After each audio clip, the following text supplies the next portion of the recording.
Hi, I'm Lydia from the Vice office in Brooklyn, New York. Despite being very illegal in China, the appeal of guns drives many youths to travel outside of the country just to shoot. Our colleagues over at Vice China did the same by traveling to the Philippines to take a shooting class and study the growing gun culture of China. This is Shooting Camp from Vice China's What We Buy series.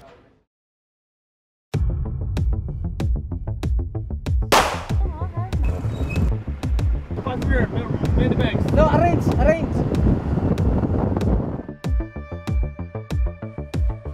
快点，下去 ，down！ 别动，打！放！老郑，你真他妈信我？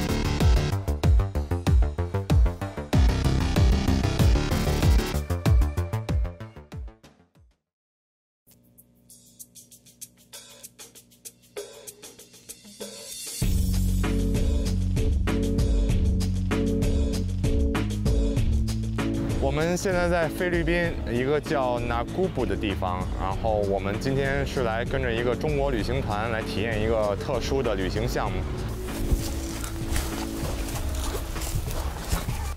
我们现在已经到了旅行的目的地，一个菲律宾当地的军事基地，然后现在是一个靶场。今天主要是来体验射击课程，也就是玩枪。 打完了不要这样放，清干，清空武器这样放。我觉得可能很多中国人应该都跟我一样，小时候应该都有一些比较意外的机会接触过枪支，但是如何正确的使用枪支，或者如果面对枪支的话，什么才是正确的反应情况，我们从来没有受过这样的教育。可以按一下。这个是？不是你。扳机式保险在这儿。 操作武器之前，我先说一下靶场规矩。首先，第一，刚才他说了，一切武器视为上膛。一切武器视为上膛。首先靶场四原则的第一条是一切武器视为上膛。第二条是不到射击时，食指不得放入扳机弧圈之内。第三条，枪口不得指向任何不该摧毁的物体。第四条是射击前仔细确认射击目标。这4点在世界任何国家的任何靶场都是通用的。 抓枪，预备，射击，放，就这3个位置，哪3个位置？枪套，然后射击。等会儿停，大家注意看一下啊，咱们背了，食指不到击发时不要塞到扳机弧圈之内，一定注意，在操作的时候，这个手指头千万不要放进去，千万一定注意。咱们肯定今天要反复练习，好吧？好，再来一遍。我呢是北京土生土长的北京人。 然后偶然一次机会出国呢，是认识了在海外服役过的华人，然后有了萌生了这种想法，然后就准备了1年，包括学习语言、准备体能，在国内参加这种射击训练，然后去的法国参加这个海外兵团。然后，手劲儿比较小啊，还有这女士注意啊，你这不是上了弹了吗？抓住这个，看啊，持枪离手推，这手拉。 我第一次接触枪的时候，大约是我13、14岁的时候，去一个朋友家，父亲带着我去的。我家里有几把枪，印象里是几把气枪，我叫不上名字了。当时心情很兴奋，觉得很好玩，我只不过拿空枪摆弄了些。到了兵团以后，经过这种训练吧，其实很烦打枪，因为每次打枪后你都要擦枪，而且每次都要认真的擦。 认真的去对待，就是这件武器，更多的是一种敬重感。之后，现在退役之后，我现在是搞这个射击体验，它更多的成为了我一种谋生的工具。刚才我们拿着空枪学了一些手枪的基本知识，就是射击前的准备啊，以及射击之后如何退子弹啊什么的。我觉得还是很紧张的，因为以前从来没接触过这些东西，然后现在一下学这么多，感觉有点记不住，但是一会儿又是真枪实弹的，就感觉有点危险。尤其我担心那几个队友，我还是离他们远一点吧。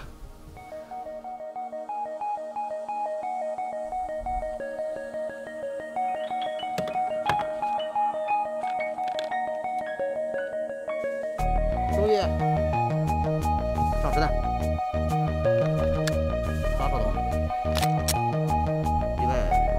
预备，第3。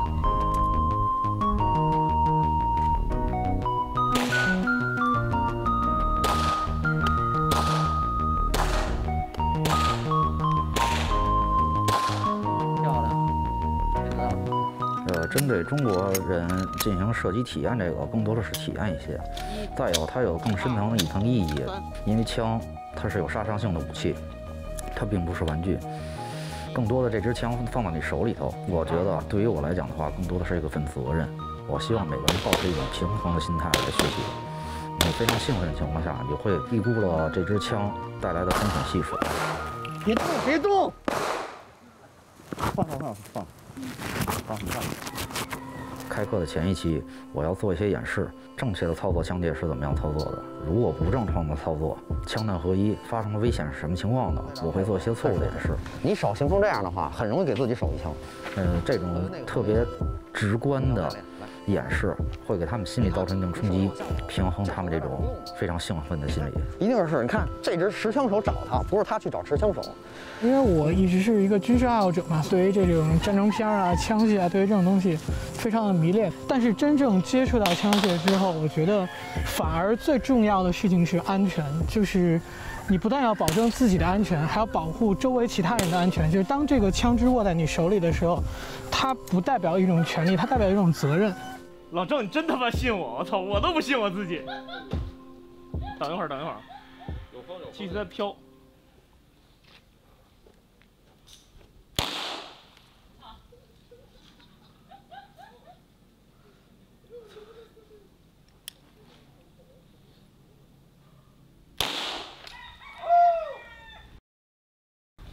这种比较艰苦、比较危险的情况是经常出现的，而且我也目睹一些危险的事情发生。比如说，我们会经历抗压力测试的射击，有人在你的身边进行射击，然后你还要在这种压力情况下完成该完成的动作，完成该完成的任务。这个对我印象很深刻。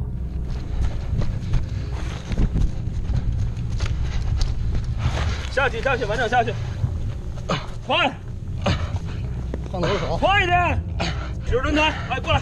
局长，侧过来！注意，别摔了，顶头。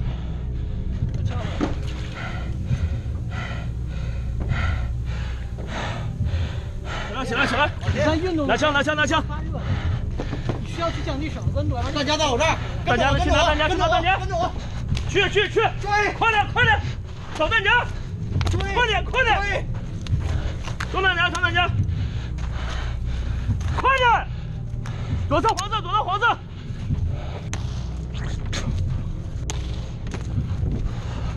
Forward! What the fuck? Shoot your fucking target! Blue! Out! 休息，上小枪。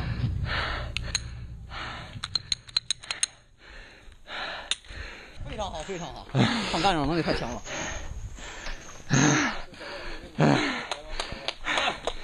真的很棒。来，跟大家击掌。Yeah! 真的，你以前如果你只看战争片的话，你完全想象不到士兵们在战场上遇到的是什么样的情况。而且，教官们其实只是给我们做了一个简单的尝试，然后你就发现那些对面的那些目标其实也完全是不清晰的。你想想，那个水泼下去相当于是汗水，然后迷到你的眼睛呀，或者枪上会沾各种各样的东西，然后你本身你在躲避，然后其实那是一种由人的求生本能完全支配的东西，而且每个人的生死都是一瞬间的事情，其实是非常残酷的。打身上什么样？打身上钻一小眼儿，后边有一大孔。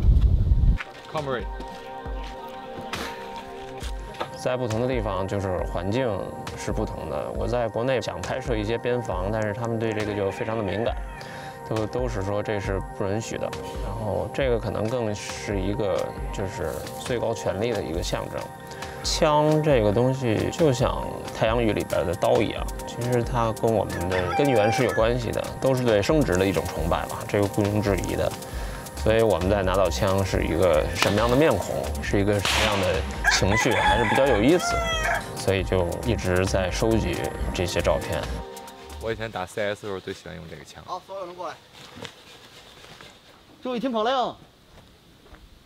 好，立字迎敌。关保险。